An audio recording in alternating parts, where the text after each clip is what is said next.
A sports organization that undergoes a rebuild is like a train headed through a long tunnel.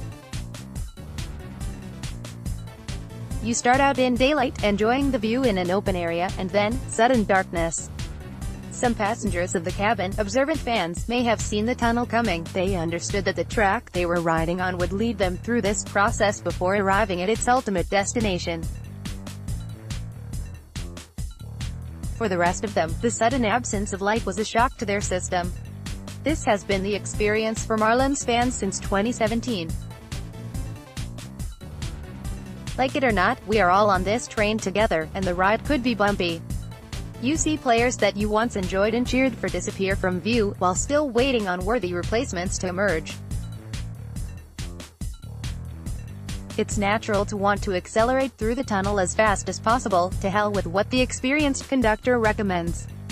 Then, one person seated at the right angle gets the first peek at the light on the other end and tries to share the excitement with other passengers.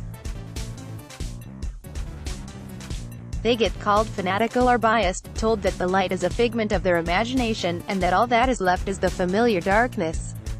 After all, in the pitch black of 98 lost seasons, even the weakest lit flame can be distorted out of proportion. Gradually, as the trip continues, it is more than the fanatical few who see the light. Even the fiercest skeptics have to admit it. The train is past the halfway point of the tunnel, putting them close enough to see the outside world, and for those outside to stare back at them.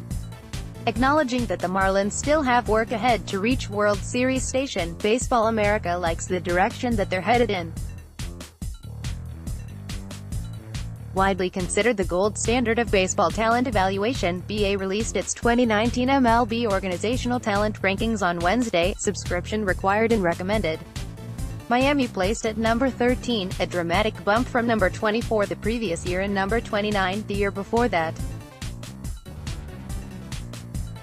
The Marlins rank second best in the competitive NL East and sixth among all National League franchises. An organization that spent years in purgatory is finally showing signs of life again with the combination of depth and upside that fans haven't been able to claim since Jose Fernandez and Christian Yelich were prospects. How did the Marlins get this far? The answer, with significant risk attached. The Marlins have not had a flawless rebuild by any means, and they are rightly scrutinized for that, e.g. not taking on more of Stanton's money, acquiring highly volatile prospects, waiting so long to trade JT Realmuto. On the other hand, they acquired 9 prospects who have received top 100 designation at some point since arriving in their custody, with the exception of Jorge Alfaro who had graduated prospect status. Sixto Sanchez, Jorge Alfaro, Luis Brinson, Monty Harrison, Isan Diaz, Sandy Alcantara, Victor Mesa, Jorge Guzman, and Nick Nader each received that accolade from at least one credible national outlet. The reason the Marlins are ranked 13th is not primarily due to top-shelf talent. Baseball America only has Sanchez and Mesa as current top 100 prospects. Rather, it's thanks to the layers of talent and depth that has been acquired.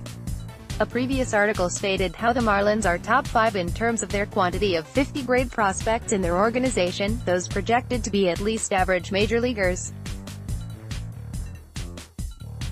There is still a need for impactful stars, though. What happens moving forward? The most significant stop for this train is scheduled for June 2019. This is the date when the Marlins, along with every other organization, get the chance to enrich their system via the draft. Although rankings do not dictate the success of an organization's future, they are the best barometer fans have from the outside looking in. If this holds true, then that light is going to become much brighter, as healthy reasoning should allow for most to assume that the Marlins achieve a top 10 organizational ranking post-draft. In addition, the Marlins may benefit from the returns of highly touted but previously injured pitching prospects Trevor Rogers, Braxton Garrett, and Jordan Holloway. There is no doubt that the tunnel still envelops us in darkness.